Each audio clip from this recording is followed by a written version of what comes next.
Sama-sama tayong magiging Sakaki!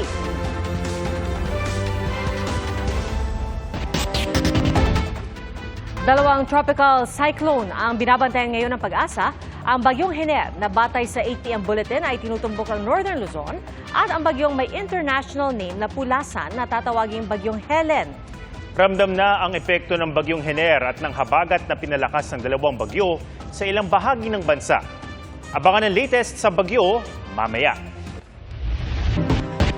Naghahanda na po ang iba't ibang lokal na pamahalaan sa bagyong Hener. Nagpapakawala na ng tubig ang ilang dam sa Northern Luzon. Saksi si CJ Turida ng GMA Regional TV. Nagpakawala na ng tubig kanina ang Ambuklaw Dam sa Bocod, Benguet. Paghahanda nila ito sa bagyong Hener na inaasahang tatawid sa Northern Luzon. Dalawang spillway gates na rin ng Magat Dam ang binuksan. Mahina pa ang ulan sa Isabela. Ramdam na rin ang ulan sa Adams at Lawag sa Ilocos Norte. Naghahanda naman ang mga lokal na pamahalaan sa Bintar, Pasukin, San Nicolas at Sarat. Sa Cagayan, may mga paralang binaha sa mga bayan ng Igig at Rizal. Naghahanda na rin ang ilang taga-Abra sakaling kailangang lumikas. Sunod-sunod na pagguho rin ng bundok ang naitala sa iba't ibang lugar. Sa Banaway, Ifugao, gumuho ang bahagi ng bundok sa Banaway-Mayoyaw Road kaya't hindi makadaan ang mga motorista. Inabot ng 3 oras ang clearing operations. Bahagi naman ng kalsada ang gumuho sa Kabayan, Benguet dahil pa rin sa pag-uulan, kaya't light vehicles lang ang pinadaan. Sa Dagupan City, napapalusong na sa baha ang mga residente. Pero hindi yan dahil sa bagyong Hener, kundi dahil sa high tide. Ang mga establishmento, pinasok na rin ng baha. Pag ganitong bahaba, nakasigurado na walang kita. Manaka-naka rin ang ulan sa Kasiguran, Aurora, kaya maagang pinauwi ang mga estudyante. Baha rin ang dala ng masamang panahon sa ilang bahagi ng Pulangi, Albay. Sa Ligaw City, Albay, pinadapa ng malakas na ulan ang ilang palayan. Lubog sa baha ang ilang bahagi ng Taytay, Palawan dahil sa ilang araw na walang tigil na pag-ulan. Para sa GMA Integrated News, CJ Torida ng GMA Regional TV, ang inyong saksi. Umabot na po sa 6 na naiulat ng patay sa pinagsama-samang epekto ng bagyong Ferdy, Hener at Habagat ayon sa NDRRMC. Ramdamang malalakas na alon sa iba't ibang bahagi ng Visayas. Saksi, si Bam Alegre.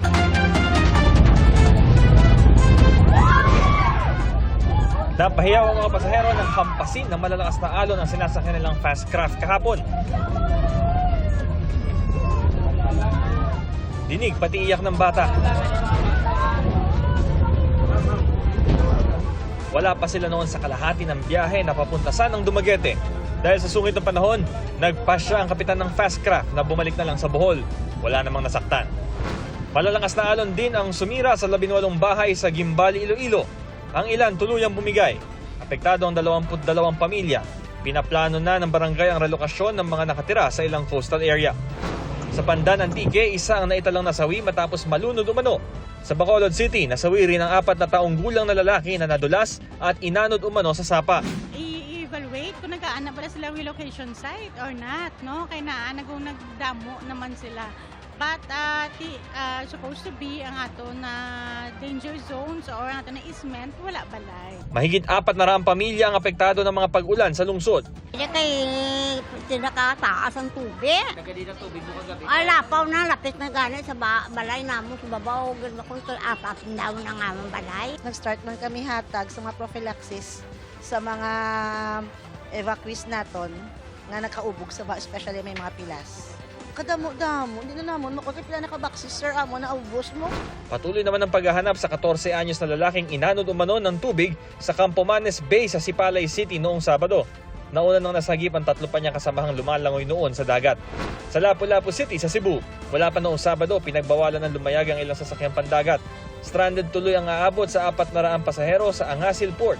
Kaninang umaga, pinayagan na makabiyahe ang ilang nasa Angasil at Santa Rosa Port. Pero nananatiling kanselado ang island hopping activity sa lungsod, pati biyahe ng mga barge papuntang Getafe, Bohol, mula sa Punta Engaño at Cordova. Sa Boracay Island naman, binaha ang mga bahay, pati na ang palengke sa Barangay Katiklan. Sa kabila niya, patuloy pa rin ang pagdating ng mga turista dahil naman sa mataas na baha sa bayan ng Nabas, inilikas na ang ilang residente. Mabilis ding naipon ang baha sa Maynila, partikular na sa flood-prone area sa intersection ng Taft Avenue at UN Avenue. Gutter level naman ng tubig na namerwisyo sa mga motorista sa panulukan ng Chino Rosas Avenue at Pio Campo sa Makati. Mabilis ding naipon ang tubig sa Maisilo Circle sa Mandaluyong dahil sa malakas na ulan mula pa kagabi. Ang ilang pasahero tinulungan makatawid ng mga rescue volunteer gamit ang rescue boat. Lumusong sa baha ang ilang motorista sa sasakyan pero may mga piniling pahupain muna ang tubig. Baha hindi kami makatawid. Usually mabilis lang eh. Pero ngayon nabutan na kami nung buhos 2 beses na. Kaya wala. Tambay muna kami. Galing po kami ng simbahan, katapos lang po namin magsimba. Paglabas po namin, lakas na ng ulan. Hanggang umabot na po yung baha hanggang bewang. Hanggang madaling araw, ganito ang sitwasyon ng baha sa kalapit na San Francisco Road. May mga basura rin nagpalutang-lutang. Para sa GMA Integrated News, Bam Alegre, ang inyong saksi. Bunsod ng epekto ng bagyong Hener na pinalakas ng habagat o pinapalakas ang habagat, walang pasok bukas sa mga pribado at pampublikong paaralan sa lahat ng antas sa lalawigan ng Pangasinan. Ganoon din sa Nueva Vizcaya kung saan suspendido pati pasok sa mga opisina ng gobyerno, maliban sa mga frontliner gaya ng disaster rescue teams at health workers. Kagagaling lang sa outing pero trahedyang sinapit ng isang pulis at kanyang asawa. Pinasok ng armadong sospek ang kanilang bahay sa Muntinlupa, saka sila pinagbabaril. Patay ang mag-asawa. Sugatan naman ang 12 anyos nilang anak, nakaka-birthday lang. Ang motibo sa krimen sa pagsaksi ni Nico Wahe.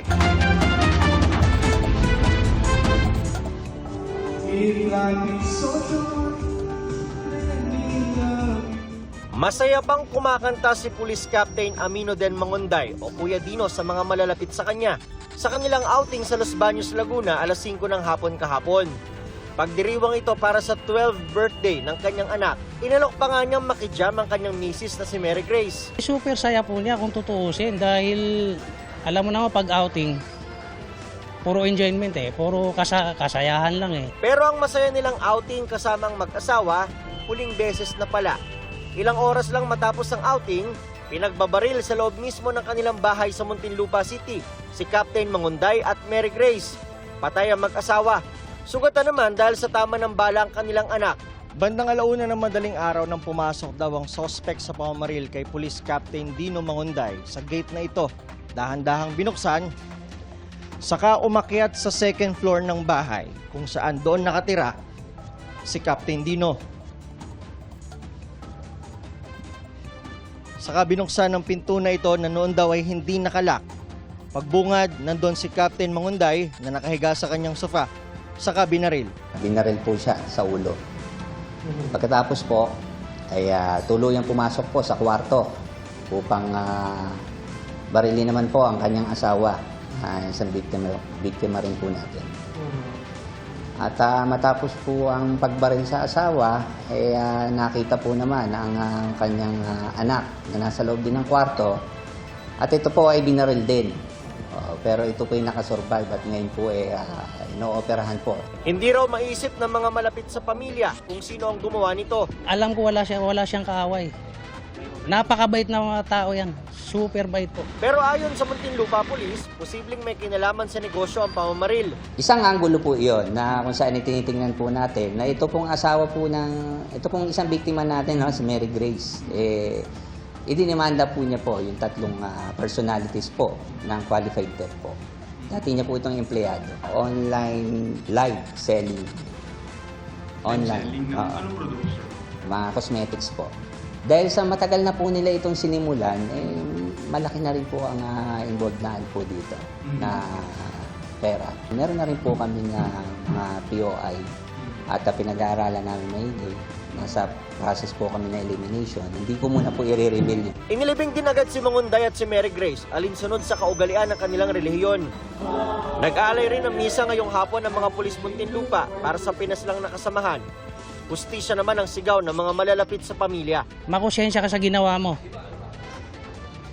Sana maranasan mo yung ganito nangyari. Sobrang sakit sa amin ang ginawa mo, sa totoo lang. Sana maranasan mo.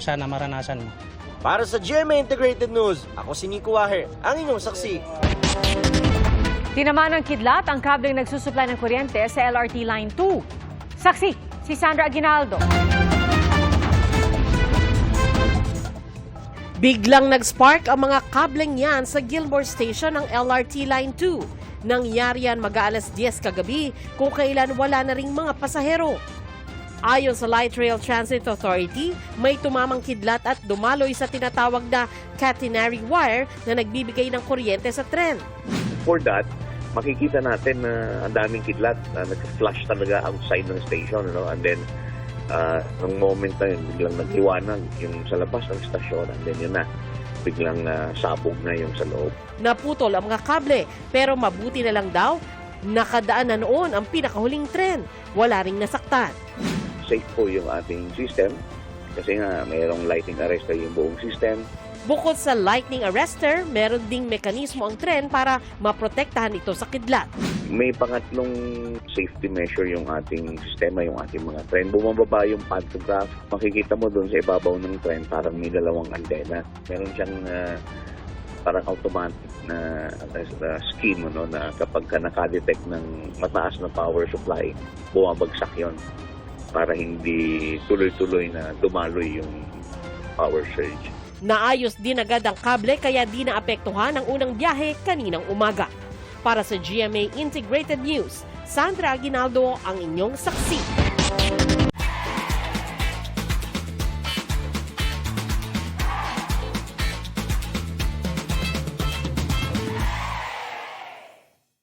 Mga kapuso, sama-sama tayong maging saksi. Mag-subscribe sa GMA Integrated News sa YouTube at para sa mga kapuso abroad, samahan niyo kami sa GMA Pinoy TV at sa www.gmanews.tv.